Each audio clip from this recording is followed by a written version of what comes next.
the whole process for me that I'm realizing now is figuring out how to get to a place where I am that open, and what needs to happen with that. It's fucking meditation, it's fucking great diet, it's fucking exercise, it's fucking health, it's fucking reading, it's fucking writing, it's mental health. Like, it's all this shit. It has little to do with the music.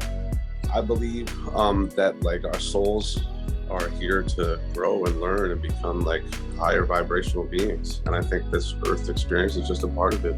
It's like a warm hug. It's like all of the positive energy is like surging through your body. You know, it's vibrations. It's like ecstasy. You feel alive and you feel comforted, like everything's gonna be okay.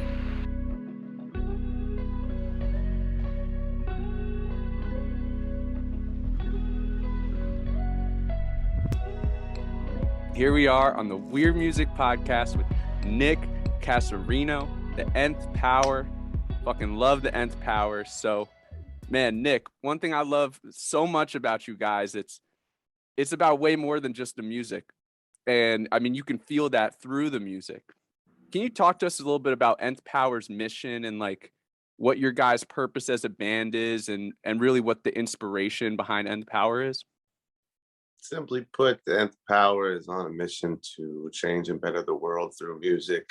We believe in the healing power of music. We think that music has a lot of healing capabilities in terms of frequency, but also just in terms of the emotional state that it puts people in, depending on, you know, the level of authenticity with the performance. So we try to like get to a really authentic place to have a real honest impact on people. We think that, you know, there's a lot of, I mean, history has shown us time and time again that divide and conquer is one of the most prevalent and effective methods of control. So we like to remind people that we don't need to be divided. We're stronger together. We think music brings people together. We think our music brings people together. So that's why we're out here doing that. So Nick, you bring up the frequency of really what the sound does to a person, but then also the performance and the authenticity of the emotion. I want to kind of separate the two and put them under a microscope.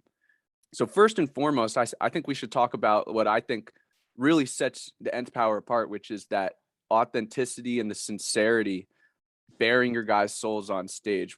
How come that's so ingrained into the DNA of Nth Power? Why do you think it's so important for a performing musician to be as authentic and sincere as possible? I think it's important for musicians to be sincere and authentic, because at the end of the day, that's going to be their greatest weapon, for lack of a better word.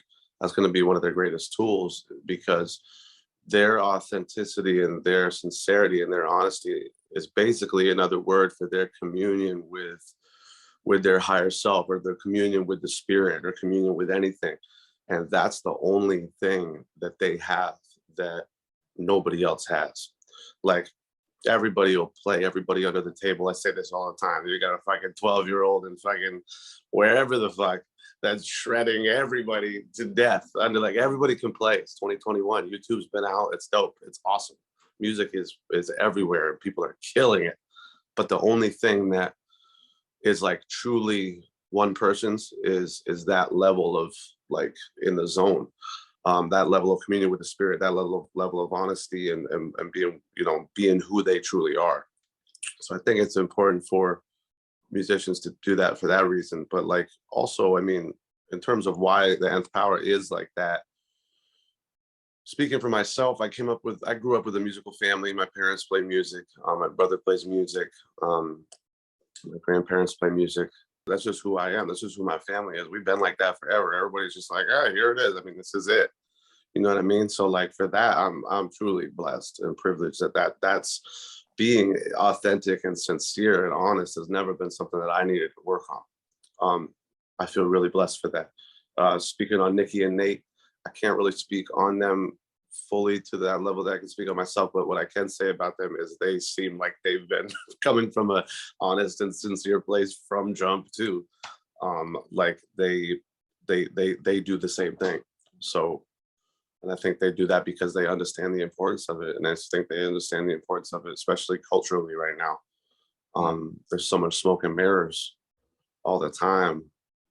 There has been forever, but I guess I'm of the age now. I'm 35, where I'm really just really seeing it politically, on the social media, all this kind of shit. So it's like I still believe cream rises to the top, and honesty is that cream. You know what I'm saying? Sincerity is that shit. Dude, you're like the perfect like person I would hope to be one of my favorite musicians, like with your outlook on it all, like the healing power of music. I read this book called Boiling Energy. This book was written by a Harvard student who's studying ancient cultures and the role music played in their communities. And it was all about how literally these drum circles that would go through the night and would become like ragers were the way they would heal people, and it worked. I would love to hear your insights on kind of more the psychology of music and how it can be healing. Yeah, I mean, so scientifically, music travels in waves, sound travels in waves, and waves of frequency, right? So Western music is in A440 tuning generally. That's across the board. Historically, I can't remember what this meeting was called, but in 1932 maybe or 33, some Nazis, some Rockefellers, and I believe some Gates family lineage got together and changed the global standard of tuning from 432 to 440. So it made it higher, just a little bit though. And what's interesting about that history is that the vibration of 432 is way more in line with your body, way more in line with nature, way more in line with the earth, and it's a more harmonious vibration to all living things. And it has more of a healing vibration. It's no surprise that the Nazis in the early 1930s would change the whole global tuning system of the earth's music from a vibrational, from an ancient, from Egypt, from way before Egypt, from everything. It's always been 432. If you find a trombone or a horn that's pre-1930, its resonant frequency will be in 432. So everything, pop music now, every music from the 1930s is now 440. What happens when you change something from 432 to 440? It's like you're a little fucking like, it sends you off your normal vibration, your in tune vibration. It makes you it's a little sharp, it's a little tense, it's a little like, which is another really good way to control the masses, is to have people off their fucking center, off their thing, So we tune to 432. We record our albums at 432. We play our live shows at 432. Because fuck the Nazis, first of all, but also it sounds good, it feels good, it feels right. And I think we think that frequency is an important part of the healing vibration and the science of this music. Take me back. I know you have a history with Jennifer Hartswick. Looking forward to seeing you guys maybe at a Sweetwater 420. Tell me about how you first became acquainted. I met Jenny in 2001 when she was the judge of a Battle of the Bands that I played in. She had just got the Trey gig in Burlington, Vermont. I was going to South Burlington High School. My music teacher got her the Trey gig. His name was Dave the Truth Grippo. He's a saxophone player, plays in the Giant Country Horns. So he was the horn section leader of the Trey band at the time. So Jennifer was a kid in fucking Vermont. I was a kid as well, a high school kid. And she judged the Battle of the Bands. My band won. We kind of like played together a little bit. But she was going on the road a bunch with Trey, and she was also going on the road with her solo project. And I was going to jazz band at high school, so I couldn't go. But when I graduated, we started playing a bunch more. And yeah, that's how we met. And from there, just kept jamming. Yeah, I mean, we've always played off and on. We recorded records at the barn for years. She did a bunch of like some jazz records and some other records 10 years ago probably. We started kind of playing together more, and then this duo project came up. She wanted to write and record more music, and I was like, great, let's do it. And we did it in 2016 or 17, and then we released some stuff in 2018 and have been on the road ever since. We just recorded a new album. It's going to come out next year. We're really, really excited about it. We think it's the strongest work that we've ever done, for sure. She's a boss. And the late great Mr. Kofi Burbidge. So his last project was with the Nth Power. Is that correct? Can you tell me a little bit about that? If it wasn't his last, it was his right there. It was like some of the last records that he ever made. Kofi, I mean, he was an inspiration. I mean, he was just, he's what you want to be like. You know what I mean? You want to be like Kofi. And his fucking brother. Okay. Oteil fucking is the truth. Absolutely. These guys, the whole Burbridge family, the clan. I met Kofi through Oteil because Oteil had talked about him for months, but before I met him, as this like mystical, as his teacher. And I was like, okay, I mean, Oteil, you're the baddest motherfucker I know. So if this guy's your teacher, then we'll have to see about that. What's up with that? And then I met him and I was like, whoa. And what really blew me away about Kofi was and this is really showcased on the record that we made too, is his ability to do the most while playing the least, to give the most while playing the least. We got fucking 100 vocals, we got 100 guitars, we got basses and drums and percussion and all this stuff. So the sound is already full. And then he'll come in and just play the perfect shit on the keys to just elevate it to this point that we just didn't, it's not that we didn't think it could go there, but it's like you don't think it needs it. And it doesn't need it. No, it does fucking need it. That's the thing. It actually does need it. Because you hear it and it's like, wow, this is dope. Then you hear the fucking couple chords that he played and you're like, damn, it really just elevates it to a point. Anyway, yeah, so Kofi started playing with us a bunch in 2018. We did Jazz Fest in New Orleans at the Congo Square stage with him. We did a Steely Dan tribute with him that I put together in Vermont, in Burlington, Vermont, and Nectar's, which actually just came out on nugs.net. But then, yeah, so he was working with us, and we were recording in Atlanta, and he lived there at the time. And we called him. We're like, yeah, we're fucking here. You want to feel like coming and playing anything? It was totally like a shot in the dark because he's so, we regard him with such high esteem, and like we didn't know if he was going to say yes or not. Or, we didn't have any, the budget wasn't really like, we weren't really, you know how it is. So, but he said yes, and he fucking came in and he fucking laced the whole record and played all this amazing shit on it. I taught him the songs right there. We'd go over it, just him and me a couple times, and then he'd lace. We'd like play like a band track, just me, Nikki, and Nate, get the drums and bass mostly. I laid down a scratch vocal while we were doing it, and then we'd go over the song with him. I'd go over the song with him, and then he would lay an organ track, and then he would lay a piano track on top of that. Then he would lay a fucking keyboard track or lay whatever, and it was masterful. What would you say it is about Kofi that, beyond his musical chops, was so inspirational? His spirit was that kind of spirit that you can just tell they don't have too many more times to go around on this earth. You know what I mean? Like, he was like, his spirit is like, okay, you've almost learned what you came to earth to learn. Like, you could tell there's an ancientness about him that transcends music. So yeah, it was his spirit. for sure. You know, Nick, you're obviously a man who lives your life by certain principles.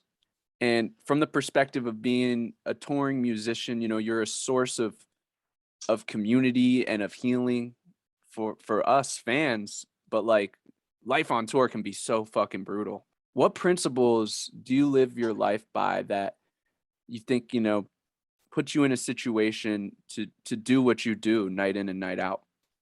I'm trying to figure out how to be the best I can be. I'm trying to figure out I'm trying to come to terms with the fact that the only reason that I'm the only thing standing in my way. I'm trying to be honest with myself about that and diagnose what it is about certain tendencies or certain situations that I allow that to not be broken through, you know, trying to figure out how to be the best. Yeah. And that just entails so much, that encompasses so much, because it's bigger than music for sure. It's like if you think about it like an athlete, you know, the game is, you spend the least time playing the game. So it's all the other shit, you know? And in those moments, really trying to figure out what can be done to elevate mentally, emotionally, spiritually, elevate everyone around me. So yeah, I mean, that's the journey I'm on right now. Like, when you say like be the best you can be, what's a more specific word you can use other than best? Harness the greatness that I am. So your musical influences, your life influences, who would you say are the most influential characters that maybe you've known or not, or just looked up to from afar throughout your life that, you know, have been models for you to, you know, be the greatness that you are? Michael Jordan, Michael Jackson. Musically, my biggest musical inspirations, I grew up with Joni Mitchell, James Taylor, Earth, Wind and Fire, Michael Jackson, Steely Dan. Those are the shit that was like playing in my house all the time. So those were probably some of my first and biggest inspirations. Full disclosure, Dave Matthews Band, when I got into my early guitar days, 4 to 13, that was super influential at the time. All the jazz stuff. I mean, oh yeah, Coltrane. Coltrane is the greatness. Like that is basically the goal. Be like Coltrane. That's what you want to do. That's what I want to do. And what Coltrane did is he totally fucking surrendered to this music, to the calling, and basically all his music became worship music after 1960, 64. All of it.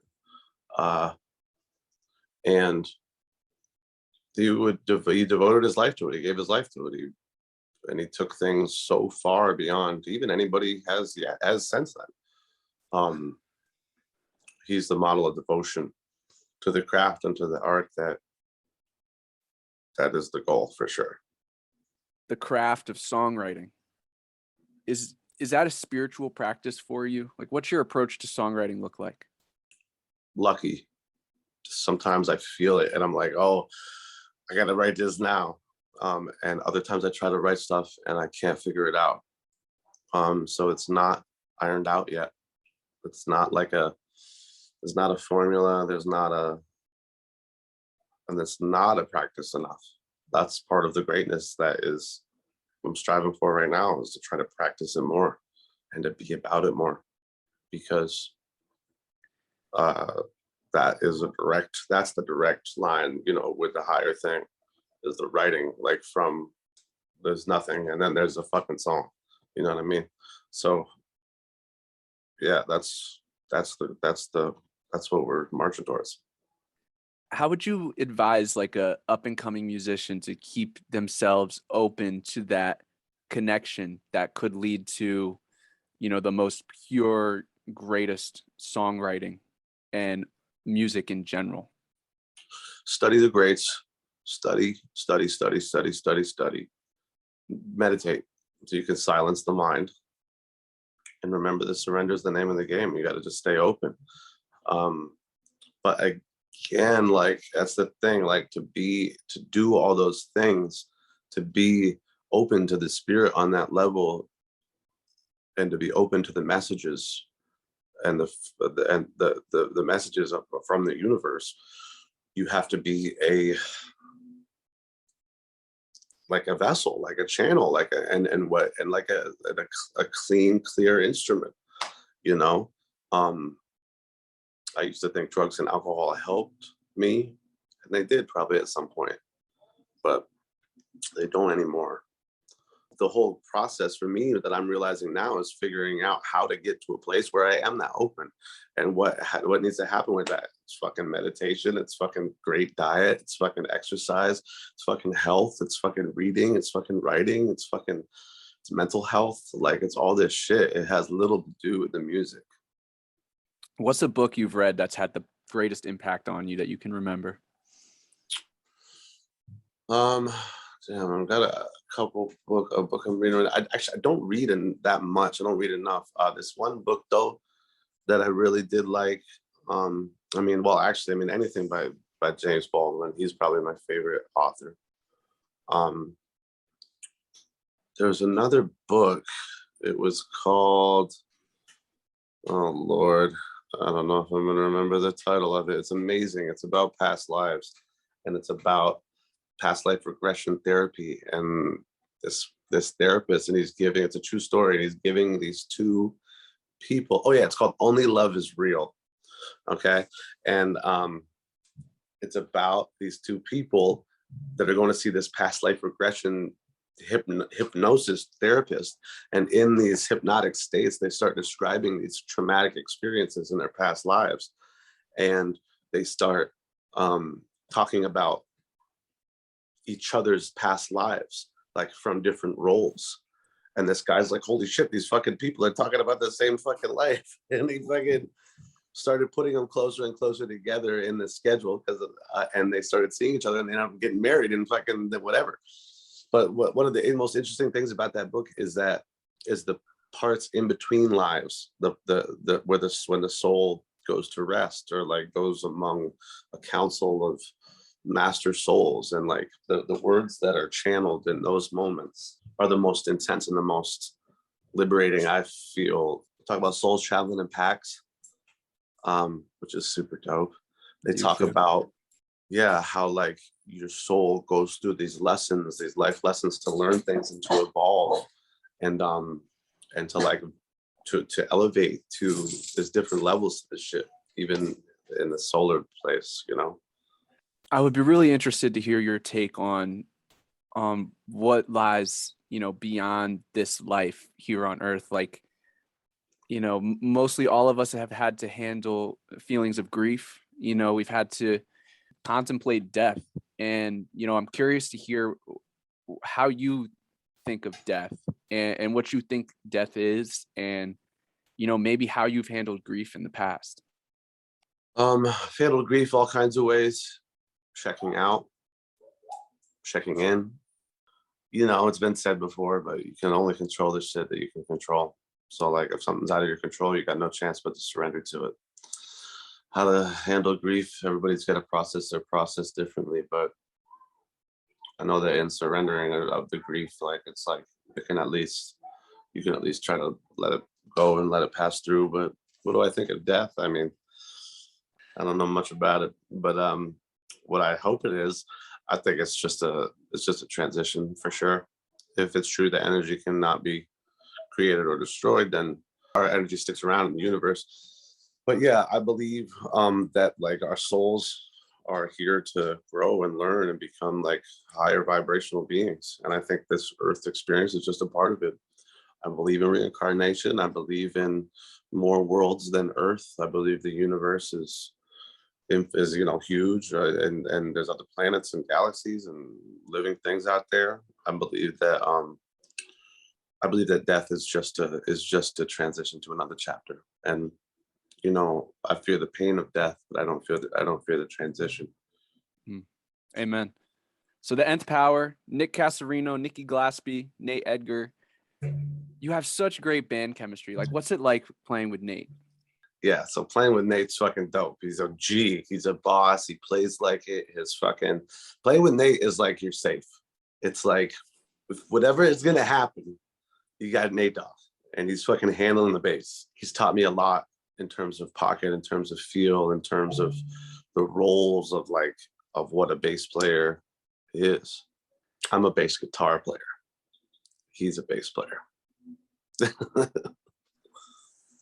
Then Nikki, like the three of you guys are such a unit. And, you know, being in a band, there can be so much like different social dynamics, and you guys seems like you've got that harmony. What's it like being in a band with Nikki? It's great. She rips. She's exciting. She's fun. She's super fucking solid. She's this band was her idea. Truth be told, it's her fault. No, but also, I mean, she's been around the block and done such high profile shit. That's always good to have in terms of like rolling with somebody like that. And she's just her musicality. She's taught me a lot about funk and about pocket and about groove and about just doing the best you can do. And she's one of the good ones, man. Straight up. What have been the greatest lessons you've learned about pocket and groove? Space is the place, for sure. But also for me, I came from a jazz background. I came from like in terms of when I really studied and like when I really was practicing for 6 hours a day. I was practicing jazz. A lot of jazz is right on the beat and even ahead of the beat, but some of it's behind too. I just came from a place where I was playing a little laid back, a little more laid back than you can be if you're playing fucking funk guitar. When it's laid back, it sounds sloppy. So I learned that I laid back a little fucking too much and I had to fucking pick it up a little bit, you know what I'm saying? Final question, man. All the Nth Power fans out there listening, like one final message from you to them. Go get Reverence. If you haven't got that already, get Reverence. Another final message, we just launched on nugs.net and we released a bunch of shows that we've handpicked that show the different incarnations of the Nth Power from the very first, a bunch of incredible shows on there that really highlight who we are and where we came from and where we are now. And go check that out, nugs.net. Any other messages I got for our fans? Thank you. Thank you for being an Nth Power fan. We fucking love you. We do this for you. We do this for the world. Like, thank you for supporting us. And yeah, we love you. Nth Power loves you. Nth Power. We love the Nth Power. Nick, man, an inspiration. Thank you so much for doing what you do and doing it the way you do it. Glad to have you on here, man. Thank you, bro. Appreciate you. Peace.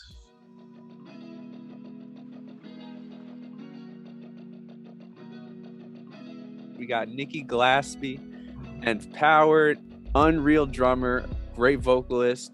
So Nikki, you've got an album just came out called Reverence. Talk to me, like, so that was one of Kofi Burbidge's final projects. Like, what was the intent behind Reverence and what does it mean to your band, Nth Power?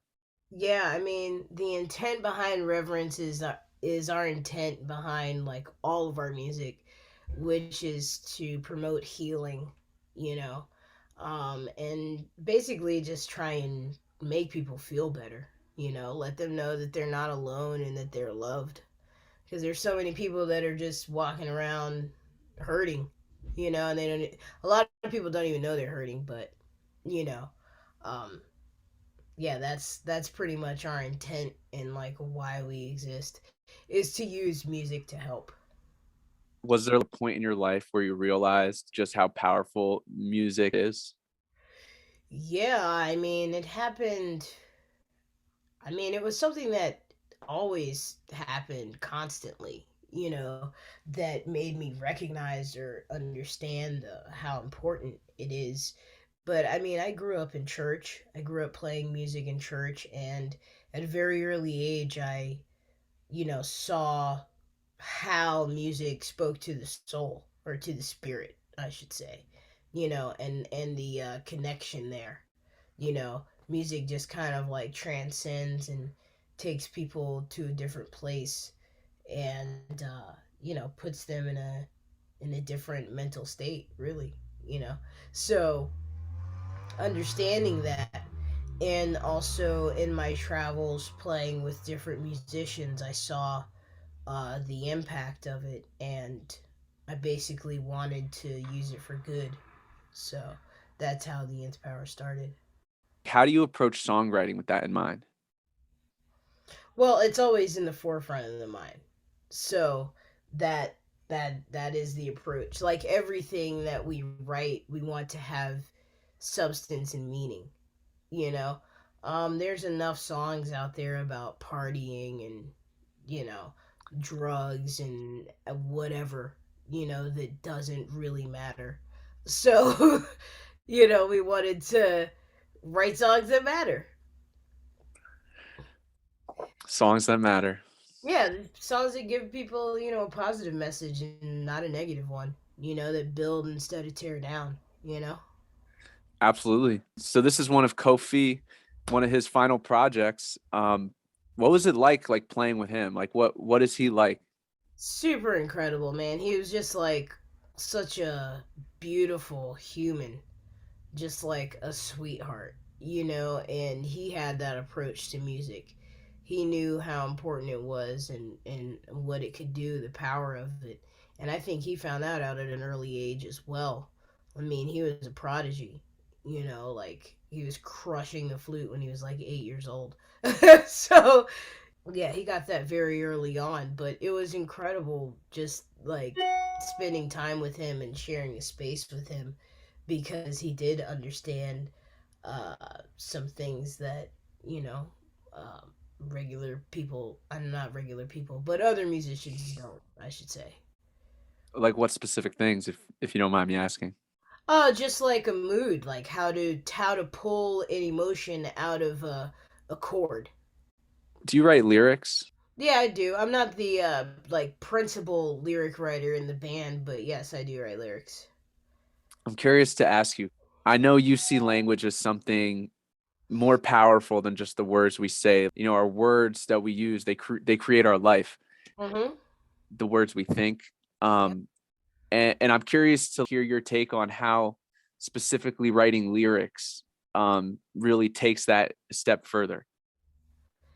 Yeah, I mean, yeah, it takes it a step for. I mean, it's actually not really a step further, and that's kind of the thing, is that like we just said, whatever you say is, your reality. Can be your reality, you know.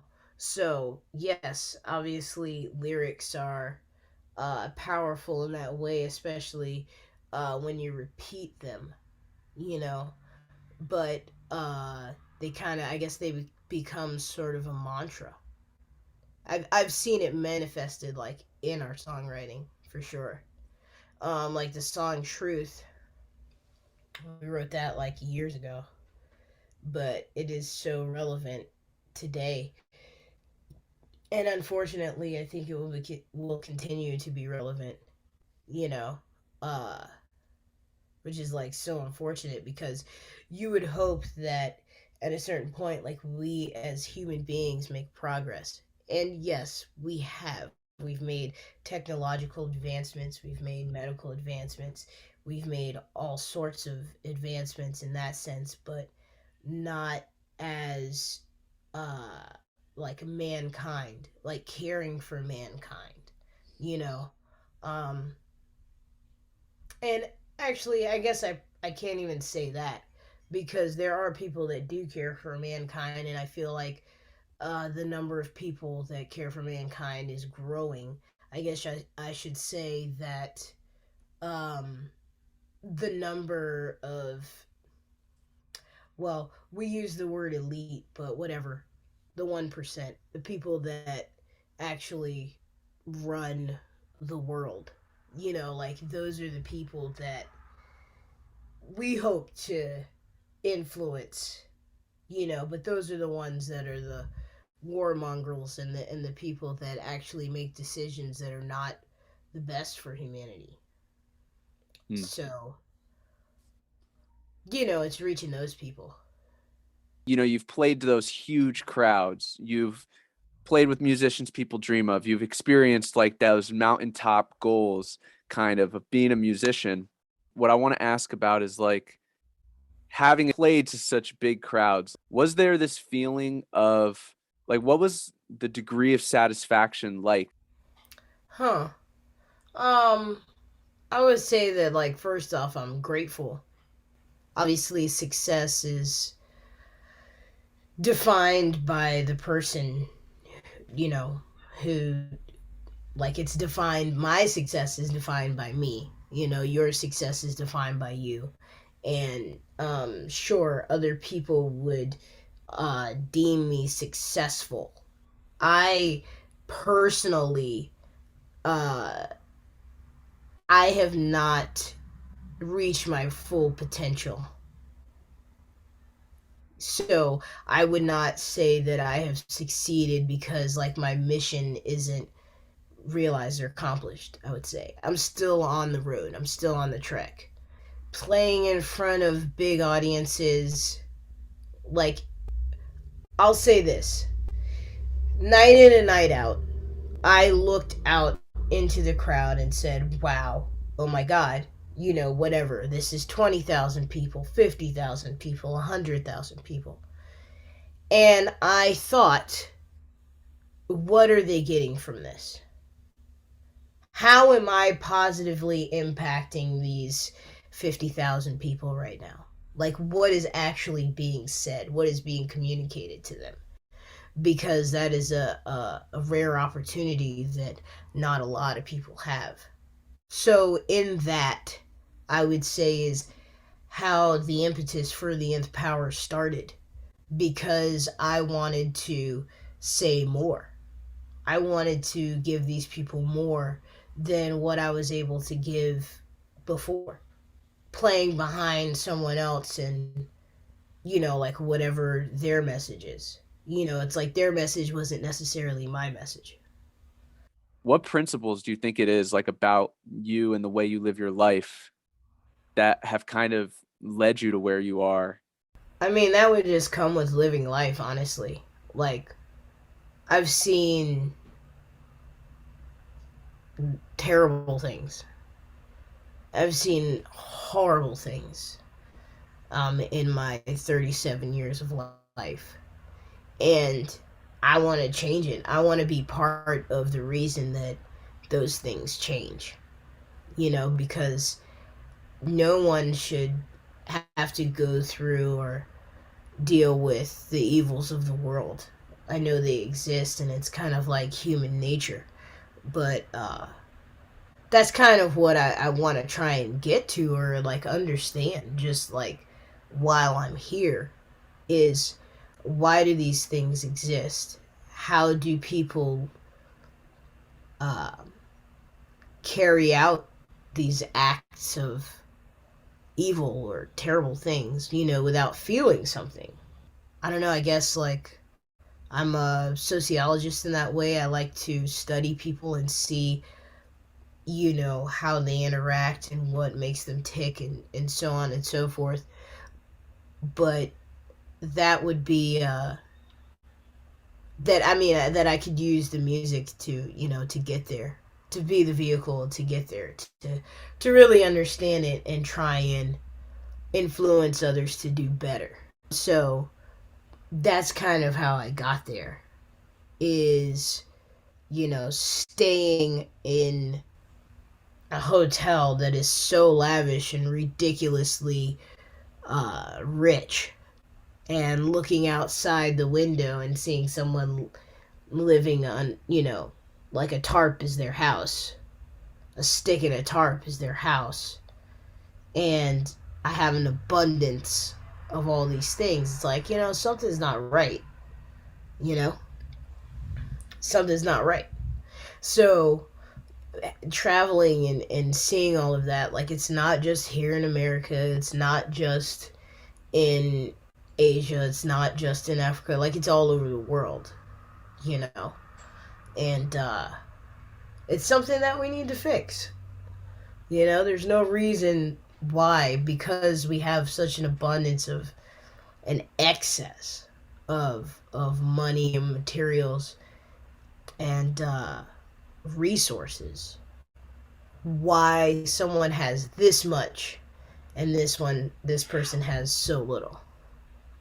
I think it's more of a systematic thing, you know. Mm-hmm. Mm-hmm. It's more of like we need to restructure um, our society, just like living in a capitalist society has created this environment, you know. And I'm all for, like, you know, everyone go and get it for sure, because if I did not live in this society, I wouldn't be what I am, you know. I wouldn't be a drummer or be able to travel and do the things that I am able to do, and I fully recognize that. But at the same time, there's a balance, and I think that we haven't figured out what that balance is yet, you know. And if we like focus on trying to figure out what that is, then maybe we'll find it, you know. I saw something the other day, and it like it blew my mind, you know. It makes perfect sense, but like it blew my mind. But Elon Musk is worth $302 billion, right?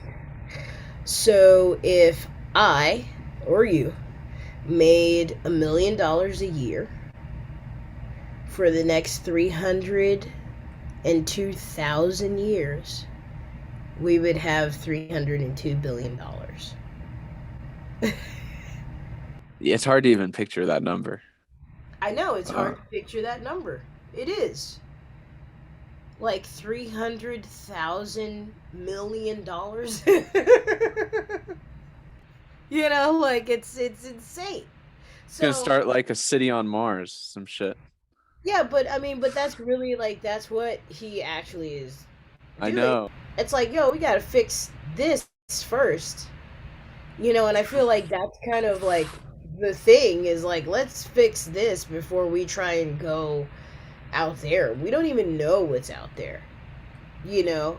And I understand also being curious as to what's out there. I'm curious for sure.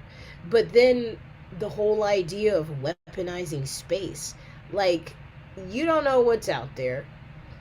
Yes, something could be coming at some point. But I guarantee you when they get here, whatever weapons we have are not going to be effective. I'm sorry. Like, if you know, like if another life form like figures out how to get to Earth, they are thousands of light years beyond us, you know, in technology and advancement and whatnot. So it's like the whole idea of weaponizing space to me is ridiculous. People playing out some real life sci-fi fantasies. Yeah, but also, you know, I'm like, we don't know what's out there. We don't know if we're going to be able to populate space. So we need to take care of the home that we do have. Because it just seems to me that like their whole plan is to bounce. You know, they're like, oh, we're just leave Earth. Like, what about your kids? What about, you know, future generations? Like, we have to think about that. We have to think about like the waste that we're expelling and what we're consuming. Like, we have to leave something here for our kids and their kids and their kids. Like, it's just wild to me that people don't think about that. Well, I'm sure people do, but some of them can't really do anything about it. I want to ask you that moment of peak, you know, you take someone to that place. What do you feel like that place is like when you've been brought there by some of your, you know, most influential, impactful musicians? Like, what is that space like? That space is like, it's like no other space that I can't even really describe it, because a lot of it is just like feeling and the, you know, just like being in it, whatever it is. But it's like a warm hug. It's like all of the positive energy is like surging through your body. You know, it's vibrations, it's like ecstasy, you know, like you feel alive and you feel comforted, like everything's gonna be okay. You know, like, I know this is messed up right now, but you'll be fine. You know, and it's kind of an escape. And like, that's what it is, but I feel like it's the only thing that really provides that escape. Uh, for me, I mean, movies can, sure. Like, watching art in action can definitely do that. It can take you to a certain place. Dance can do that, you know. There are certain things that can do that. For me, though, music is like the number one source.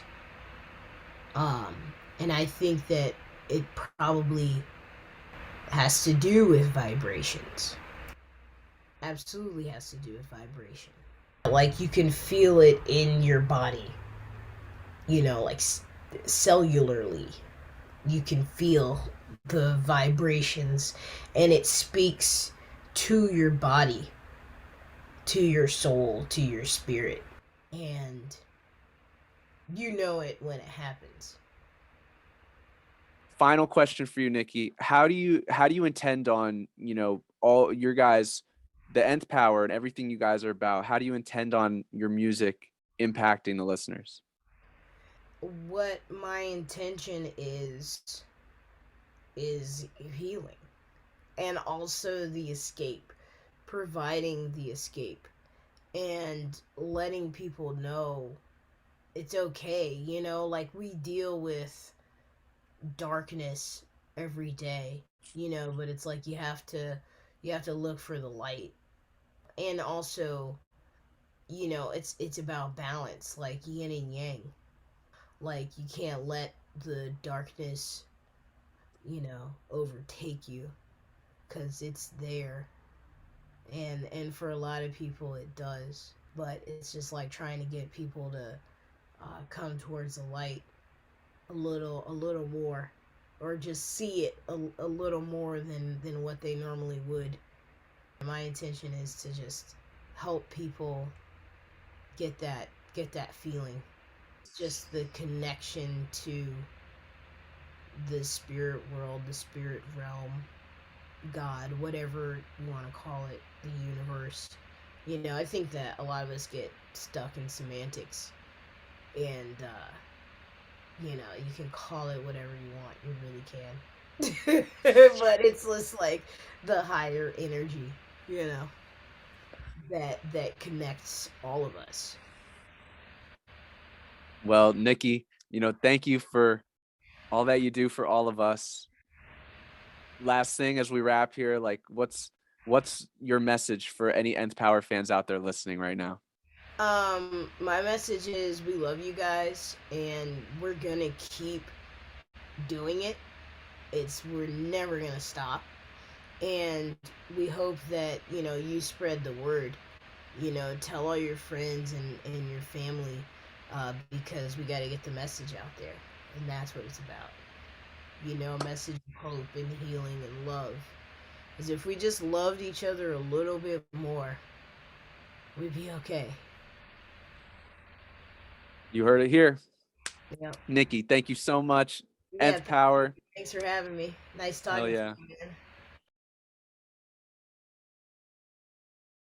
You made it this far. Thank you for listening, and a big thank you to our sponsors, Hemp Relief CBD, SEM Tickets, Devil Wind Brewing, and Artillery Productions.